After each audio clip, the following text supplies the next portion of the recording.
அன்பு நண்பர்களுக்கு டாக்டர் சர்வானந்தாவின் இனிய வணக்கங்கள். நண்பர்களே, நம்முடைய மூக்கு பகுதியில் ஏற்படக்கூடிய பல்வேறு பிரச்சனைகளை நாம் தனித்தனியாக பிரித்து தெளிவாக பார்த்து வருகின்ற சூழலை நீங்கள் அறிவீர்கள். அந்த வகையிலே இன்றைக்கு நாம் பார்க்க இருக்கக்கூடிய பிரச்சனை என்னன்னா, ஸ்மெல் அண்ட் டேஸ்ட் டிசார்டர்ஸ்.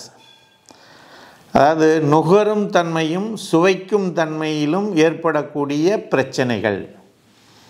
இதைத்தான் நாம் பார்க்க போகிறோம். இதனால் எந்த அளவிற்கு நாம் பாதிப்பு அடைவோம் அப்படிங்கிறத நாம் உணர்வதில்லை. அதனால் நாம் இது எதனால் ஏற்படுகிறது அப்படின்னு பார்ப்போம். இந்த நுகரும் தன்மையும் சுவைக்கும் தன்மையும் எதனால் ஒரு மனிதனுக்கு பாதிப்பு உருவாகுது, சாதாரணமாக எதனால், அதிகபட்சமாக எதனால் அப்படிங்கிறது. சாதாரணமாக எடுத்துக்கிட்டிங்கன்னா, சளி காய்ச்சல் பிடிக்குதுன்னு வச்சுங்களேன். சளி காய்ச்சலில் நுகரும் தன்மையும் இதுவும் இருக்காது, மூக்கு அடைப்பு ஏற்படும். மூக்கில் கட்டி பாலிப்ஸ், நேசல் பாலிப் வந்ததுன்னா பிரச்சனை ஏற்படும். தலையில் அடிபட்டால் அந்த நரம்பு பாதிப்படைகிறதுக்கு வாய்ப்பு இருக்குது. அப்போ நமக்கு வராது. ஹார்மோனல் சேஞ்சஸ், ஹார்மோன் மாற்றங்கள் நிகழும்போது அந்த பிரச்சனை வரும். பல்லில் பிரச்சனை வந்ததுன்னா நமக்கு அந்த பிரச்சனை வரும். ரசாயன மருந்துகள், ரசாயனம் கலந்த மருந்துகளை நாம் பயன்படுத்தும் பொழுதோ அல்லது அதிகம் நுகரும் பொழுதோ அந்த நரம்பு பாதிப்புக்கு ஏற்படும். அடுத்து நீங்கள் பார்த்தீங்கன்னா, நாம் சாப்பிடக்கூடிய மருந்துகள், ஆங்கில மருந்துகள் நிறைய எடுக்கிறோம் இல்லையா, தொடர்ந்து எடுத்துக்கிட்டு இருக்கிறோம். அதனாலேயும் இந்த நரம்பு பிரச்சனை, இந்த நுகரும் தன்மையும் சுவைக்கும் தன்மையும் ஏற்படும். அடுத்து மது பழக்கம், அது பிரச்சனையை கொடுக்கும். புகைப்பிடித்தல் குடிச்சதை கொடுக்கும். கேன்சர் வந்துச்சுனாலும் இந்த பிரச்சனை ஏற்படும்.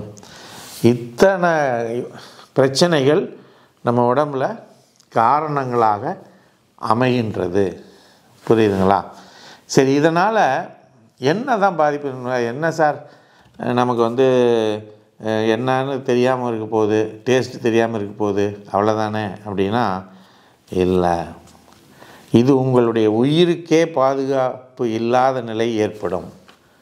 உயிருக்கு பாதுகாப்பு இல்லையா? ஆமாம், புகை வருது, அந்த புகையை பற்றி தெரியாமல் நீங்கள் ஸ்மெல் சுவாசிச்சுக்கிட்டே இருந்தீங்கன்னா என்ன ஆகும்? உயிர் பாதிப்பு ஏற்படும் இல்லையா? அதே மாதிரி ரசாயனம் கலவை, அந்த ஸ்மெல்லு வருது, ஸ்மெல்லே தெரியல, நீங்கள் என்ன பண்ணிடுவீங்க? அதை சுவாசித்து உங்களுக்கு உயிருக்கு அது பாதுகாப்பு இல்லாமல் நிலை ஏற்படும்.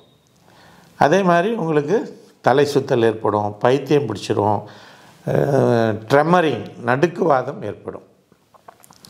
அது இல்லாமல் பிபி, சுகரு, டென்ஷனு, டிப்ரெஷனு போன்ற பல பிரச்சனைகள், சக்தி குறைபாடு போன்ற பல பிரச்சனைகள் ஏற்படும். ஒபேசிட்டி, இது எல்லாமே இந்த நுகரும் தன்மையும்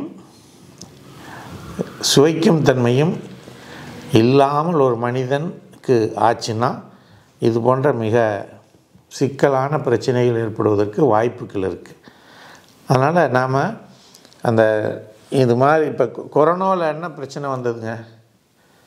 டேஸ்ட்டு தெரியாமல் போச்சு, சுவை தெரியல இல்லையா?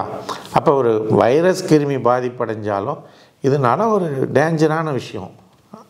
ஆகையினால் நண்பர்களே, உங்களுக்கு நுகரும் தன்மையோ அல்லது சுவைக்கும் தன்மையோ குறைபாடு இருக்கிறது என்றால் அதை ஏனோ தானோ என்று இருந்து விடாதீர்கள். அதற்கு பின்னாலே அது ஏற்பட்டதற்கான காரணங்களை எல்லாம் என்னவென்று கண்டுபிடித்து அதற்கான மருந்துகளை ஹோமியோபதி மருத்துவரிடம் பெற்று நீங்கள் நலமடையுங்கள். ஹோமியோபதியில் அதுக்கு சிறப்பான மருந்துகள் இருக்குது.